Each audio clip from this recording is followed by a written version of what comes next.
মধ্যে যা আমরা শুনছি, দেশবাসী সবাই মনে করছে আপনারা নিয়ে নাটক করছে। এখানে যারা যেটা ইন্টারভিউ দিচ্ছে কেউ আপনার সাথে নাটক করছে? ভাই আপনারা কি জানেন না? আচ্ছা এখন এইটা যে করতেছেন, আরে বেটা অভিনয় তো জানোস না, কেমনে কান্না করলে মানুষ ইমোশনাল হবে সেটাই জানোস না, আবার নাকি হুজুর থেকে নায়ক হবি। চালা বাদেন, আগে ভালো করে অভিনয় শিখ। আসসালামু আলাইকুম, কি খবর সবার? আশা করি সকলেই খুব ভালো আছো। আমিও তোমাদের দোয়ায় আলহামদুলিল্লাহ খুব ভালো আছি। কিছুদিন যাবত এই বাদেমারে দেখতেছি সে নাকি হুজুর থেকে সিনেমার নায়ক হতে চাই, তো আজকে তার নায়ক হওয়ার ইচ্ছা। তো চলো বেশি কথা না বলে মেন ভিডিওটা শুরু করি।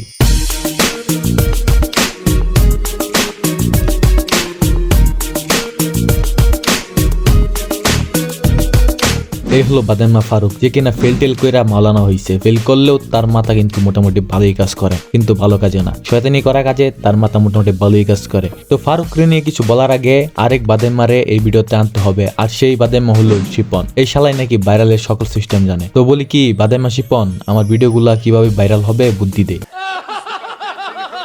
যাই হোক, এখন সিরিয়াস বিষয়ে আসি। আমি যদি এই দুই বাদেমাকে পাইতাম তাইলে তাদের ইচ্ছা মতো কিছুক্ষণ গাড়াইতাম। আমার মুখ দিয়ে অনেক গালিও আসতে চাচ্ছে, বাট নিজেকে অনেক কষ্টে কন্ট্রোল করতেছি।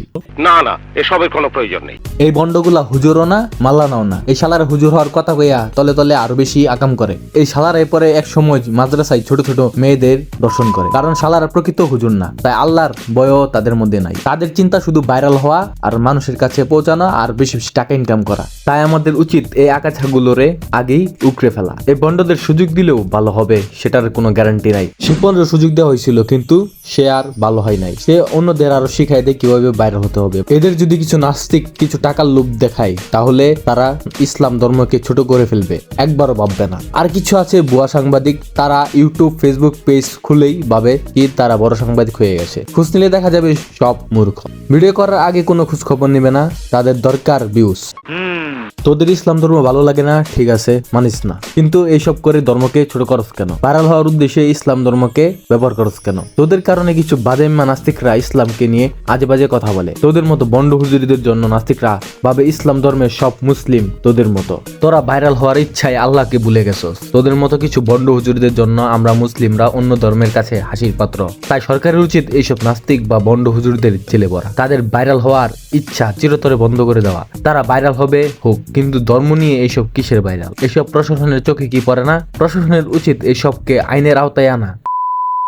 আরেক নাস্তিক আসাদ নূর, তাকে নিয়ে কিছু বলার উদ্দেশ্য ছিল না, কিন্তু দেখলাম সেও ওদের পক্ষ নিয়ে কিছু কথা বলছে। অন্য ধর্ম নিয়ে কথা বললে ভিউজ পাবি না বলে তাই ইসলামকেই বেছে নিছস। তুই বিভিন্ন যুক্তি দেখাস যেটা কিনা যুক্তিহীন। নিজের মনের মতো করে যা মন চাই তাই বলস। তুই ভাবস ইসলাম মানেই দাড়ি আর পাঞ্জাবি পায়জামা টুপি পরা। যাক, যদি ইসলামকে নিয়ে বানিয়ে বানিয়ে কথা বলে ভিডিও করে ডলার ইনকাম করে তোর পেটটা চলে তাহলে ভালোই। আশা করি একদিন ইসলামকে বুঝতে পারবি। তো ভিডিওটা এই পর্যন্তই। কার কাছে কেমন লাগলো তা অবশ্যই কমেন্টে জানাবে, এবং ভিডিওটি ভালো লাগলে লাইক দিবে এবং চ্যানেলটিকে সাবস্ক্রাইব করে পাশে থাকবে। দেখা হবে নতুন কোনো ভিডিওতে। সে সাথে সবাই ভালো থাকবে, সুস্থ থাকবে।